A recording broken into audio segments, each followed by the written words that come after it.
क्या पुलिस अवैध कब्जे को हटा सकती है? जी हाँ, आज की इस वीडियो में हम इसी के ऊपर ही बात करेंगे। क्योंकि कई बार ऐसा होता है कि आपकी प्रॉपर्टी है और उस पर किसी दूसरे व्यक्ति ने कब्जा कर लिया है, तो आप सोचते हैं कि अब क्या करें। आप अक्सर कर यही सोचते रहते हैं कि न्यायालय में जाऊं या फिर इसके लिए मुझे क्या करना होगा, या फिर पुलिस में जाऊं या फिर तहसीलदार के पास जाऊं या फिर एसडीएम के पास जाऊं या फिर कलेक्टर के पास जाऊं।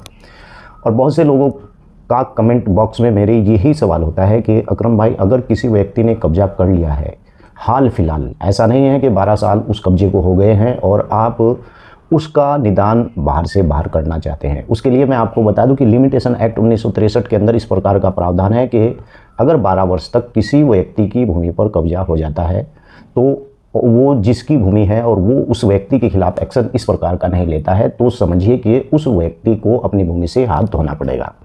तो आज की वीडियो में हम विस्तार से बात करेंगे कि अगर आपकी भूमि है, क्या पुलिस अवैध कब्जाधारियों को हटा सकती है? जी हाँ, बिल्कुल हटा सकती है। तो चलिए वीडियो को विस्तार से शुरू करते हैं। अगर पहली बार इस यूट्यूब चैनल पर आए हैं तो कृपया चैनल को सब्सक्राइब कर दें और साथ में बेल आइकन की घंटी को दबाना ना भूलें। तो चलिए विस्तार से। अवैध कब्जा करने वालों को हटा सकती है? जी हाँ, बिल्कुल हटा सकती है। और नए नियम और प्रावधान के अंदर इस प्रकार का भी प्रावधान आया है, यानी कि नए नियम के अनुसार, यानी कि पुलिस जो वैध न्यायालय में के आदेश के तहत किसी भी संपत्ति से जो अवैध कब्जाधारियों को हटा सकती है। और आपको बता दूं कि अवैध कब्जा करने वालों को हटाने के लिए पुलिस को संपत्ति की जो स्थिति की सूचना है वो देनी जरूर पड़ती है। और अगर कब्जाधारी पिछले 48 घंटों के अंदर आए हैं तो पुलिस उन्हें हटा सकती है और पुलिस अवैध कब्जा करने वालों को तुरंत हटा सकती है या मकान मालिक को यानी कि अगला कदम उठाने के लिए सलाह भी दे सकती है। अवैध कब्जा करने वालों को खाली करने का नोटिस भी दे सकती है। जी हाँ, अगर आपकी भूमि पर भी इसी प्रकार से कोई व्यक्ति कब्जा कर लेता है और मान लीजिए कि 48 घंटे ही अभी हुए हैं, कल या परसों में किसी व्यक्ति ने कब्जा किया है। मैंने पहले ही बता दिया है कि कब्जा अगर पुराना है तो उसके लिए मैंने इस YouTube चैनल के ऊपर बहुत सी वीडियो बना रखी है, मुझे कॉल ना करें, उन वीडियो को जरूर देख लें। अगर कोई बात समझ में ना आए तो आप मुझे कॉल भी कर सकते हैं। तो मैंने जैसा कि बताया है कि न्यायालय के आदेश के तहत भी किसी संपत्ति को अवैध कब्जाधारियों को हटा सकती है पुलिस, और अवैध कब्जा करने वालों को हटाने के लिए पुलिस को संपत्ति की स्थिति की सूचना देनी पड़ती है। ऐसा नहीं है कि आपकी भूमि पर कोई व्यक्ति कब्जा कर रहा है और आप ये सोचें कि पुलिस ऑटोमेटिक वहाँ पर आ जाएगी। ऐसा नहीं है। जो आपकी संपत्ति है उसका आपको पूरा ब्यौरा देना पड़ेगा, उसकी पूरी स्थिति आपको देनी पड़ेगी।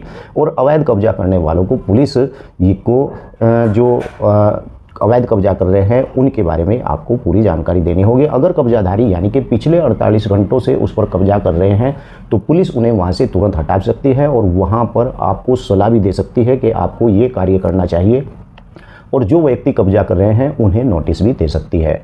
अगर कोई व्यक्ति किसी की बिना अनुमति के किसी और की संपत्ति में जानबूझकर यानी प्रवेश करता है तो उसे यानी अतिचारी माना जाता है।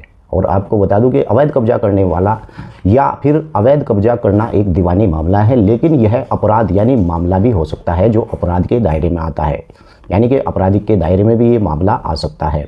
इसलिए पुलिस यानी कि अतिचारी को हटा सकती है और उसे गिरफ्तार भी कर सकती है। अगर कोई ज़मीन का कब्जा कर लेता है तो उसे के खिलाफ यानी पुलिस थाने में शिकायत दर्ज भी कराई जा सकती है, और ऐसे मामलों में यानी आईपीसी की धारा 420 के तहत और इस मामले में यानी जो अतिचारी है उसके खिलाफ केस भी दर्ज किया जा सकता है। अगर कोई व्यक्ति संपत्ति से फर्जी दस्तावेज बनाता है तो यह कानून की नज़र में सबसे बड़ा गुनाह है। और आपको बता दूं कि अवैध कब्जा करने से जुड़े कानूनी काफ़ी जो है मामले जटिल होते हैं, और कुछ मामलों में अवैध कब्जा करने वालों को इतना यानी मुश्किल हो सकता है कि खासकर अगर वे लंबे समय तक संपत्ति पर कब्जे किए हुए हैं तो ऐसे इसलिए हो सकता है क्योंकि अवैध रूप से लोगों को हटाने के लिए अदालती कार्रवाई करने में यानी समय लगता है जब उन्हें हटाया जाता है या फिर मरम्मत करवानी पड़ती है, यानी कि उन्हीं व्यक्तियों की। मेरा कहने का मतलब यही है कि अगर आपकी कोई अगर भूमि है और उस पर कोई व्यक्ति कब्जा करता है तो आदमी के दिमाग में यही बात चलती है कि अब मैं क्या करूं। अगर आपकी भी इसी प्रकार की भूमि है और अतिचारी उस पर कब्जा करता है तो, या फिर वो सरकारी ज़मीन पर कब्जा करता है तो सरकारी ज़मीन को देखेगी ग्राम पंचायत। लेकिन अगर आपकी अपनी भूमि है तो वहाँ से पुलिस उसे 48 घंटे के अंदर अंदर उस व्यक्ति को वहाँ से कब्जा खाली करने का नोटिस जारी कर सकती है या उसे आकर हटा भी सकती है। अवैध कब्जा हटाने के लिए आखिर करना क्या होता है? पुलिस में एक एफआईआर दर्ज करानी होती है और आप इसके बारे में यानी पुलिस से शिकायत भी दर्ज करा सकते हैं अगर आपकी भूमि पर कब्जा हो रहा है। और आपको भविष्य में संदर्भ में यानी कि एक एफआईआर की एक प्रति सुरक्षित रखनी चाहिए। और भारतीय दंड प्रक्रिया यानी कि संहिता सीआरपीसी की धारा 145 के तहत कार्रवाई करने के लिए यानी बाध्य होंगे और अवैध कब्जे को हटाने की प्रक्रिया शुरू करेंगे। इस प्रकार से आपको अवैध कब्जा हटाने के लिए सबसे पहले ये काम करना होता है। जमीन पर अवैध कब्जा करने की कौन सी धाराएं लगती हैं, मैं आपको बता देता हूं। भारतीय दंड संहिता आईपीसी यानी धारा 441 और जमीन पर संपत्ति पर अतिक्रमण से जुड़े मामलों पर लागू होती है। यदि कोई व्यक्ति यानी कि गलत तरीके से और नियमित यानी कि नियत उसकी साफ नहीं है और उस तरीके से जमीन पर या मकान पर कब्जा करता है तो उसे सेक्शन यानी 447 के तहत यानी जुर्माना भी लगाया जा सकता है और 3 महीने की यानी सक्षम कारावास भी की सजा भी उस व्यक्ति को सुनाई जा सकती है। अब बात ये आती है कि अगर भूमि विवाद हो जाता है तो मुझे क्या करना चाहिए। जमीन विवाद की शिकायत के बारे में आप चिंतित हैं तो आप एक यानी हल निर्धारित करने के लिए विवाद यानी प्रबंधन विभाग या जिला न्यायालय में उसकी शिकायत कर सकते हैं। और आप अधिक जानकारी के लिए आप अपने स्थानीय यानी आपका कोई वकील होगा तो उससे भी आप बिल्कुल सलाह ले सकते हैं। अब बात आती है कि अतिक्रमण को कौन हटा सकता है, यानी कि तहसीलदार की ओर से अतिक्रमण हटाने के लिए नोटिस देने के लिए 15 दिन के भीतर यदि कोई कब्जा नहीं छोड़ा गया है तो 3 या फिर 3 साल की जेल तक की सजा हो सकती है और उस पर 20,000 रुपये का जुर्माना भी लग सकता है। अगर पहले से उस व्यक्ति की शिकायत है और उस व्यक्ति ने वहाँ से कब्जा नहीं छोड़ा पहले नोटिस पर तो अगर दूसरा नोटिस आता है तो उसके खिलाफ इसी प्रकार की कार्रवाई होती है। यानी कि कितने साल तक जमीन का कब्जा जमाए रखने पर मालिकाना हक मिल जाता है, क्योंकि यही सवाल आखिर मेरी वीडियो के नीचे लिखते हैं तो मैं आपको बता दूं।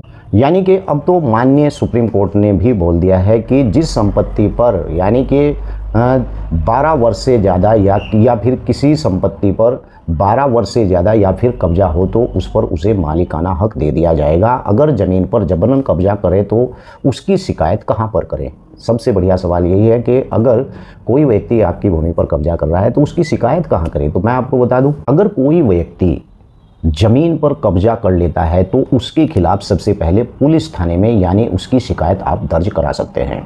और सभी लोगों को ऐसे मामलों में एफआईआर कराने का पूरा अधिकार होता है, यानी कि आईपीसी की धारा 420 के तहत। और ऐसे मामलों में केस दर्ज किया जाता है अगर किसी ने अपनी ज़मीन या फिर किसी संपत्ति पर फर्जी दस्तावेज बनाए हैं तो कानून की नज़र में ये बहुत बड़ा गुनाह है। और आपको मैंने आज इस वीडियो के अंदर बहुत ही अच्छे पॉइंट पर डिस्कशन किया है और आपको जानकारी दी है। आपको वीडियो कैसी लगी है वीडियो के कमेंट बॉक्स में लिखकर ज़रूर बताएं। अगर आपका कोई व्यक्ति या दोस्त या परिचित है जो ज़मीन से यानी कब्जे से परेशान है तो उसे आप लिख शेयर कर सकते हैं। और आपका कोई सवाल है तो वीडियो के नीचे लिख सकते हैं। चलिए इजाज़त दीजिए। जय हिंद, जय भारत, खुदा हाफिज।